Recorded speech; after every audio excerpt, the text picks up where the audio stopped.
Hi beautifuls, candles చేద్దామా? Candles చేయడానికి wax తీసుకోవాలండి. 3 టైప్స్ ఆఫ్ వ్యాక్స్లు ఉంటాయి. ఏది మంచిదనే తర్వాత డిస్కస్ చేసుకుందాం. ఇలా రెడీ మౌల్డ్స్ దొరుకుతాయి అండ్ విక్స్ సెపరేట్గా దొరుకుతాయి. సో మీకు కావాల్సిన మౌల్డ్స్ని తీసి బయట పెట్టుకొని అందులో విక్ పెట్టుకోవాలి. ఇది కూడా ఇంకొక రకమైన రెడీ టు యూస్ మౌల్డ్ అనమాట.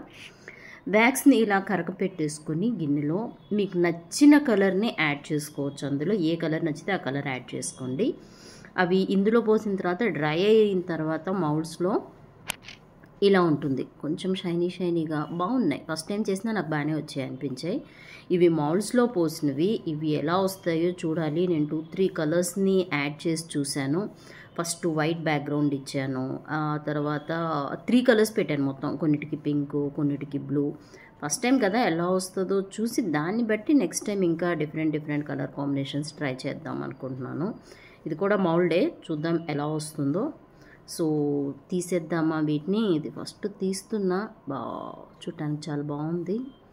Pink, white and violet colour ఇచ్చాను. ఇది వైట్, బ్లూ అండ్ వైలెట్ అంటారా, పర్పుల్ అంటారా, ఏదో కొంచెం పర్పుల్ షేడ్లానే ఉంటుంది. దీనిది ఎంత డీటెయిల్గా వచ్చిందో చూడండి. Flower shape. విక్స్ లేవేంటి అని చూస్తున్నారా? విక్స్ స్లోగా యాడ్ చేద్దాము. దానికి చిన్న ప్రొసీజర్ ఉంటుంది.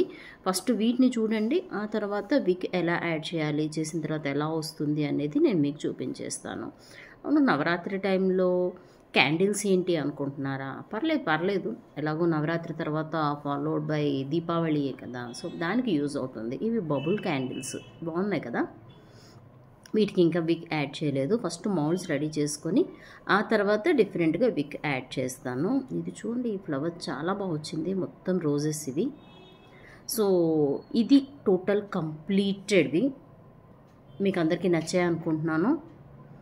ఒకవేళ ఇంకేమైనా డిఫరెంట్ వెరైటీస్ కావాలి అంటే వాటిని మళ్ళీ తర్వాత ట్రై చేద్దాం. ఇదేమో 2 షేడ్స్ ఏం కాదు, కొంచెం తక్కువ అయితే అందులో పోసేస్తాను అంతే. Thank you, bye.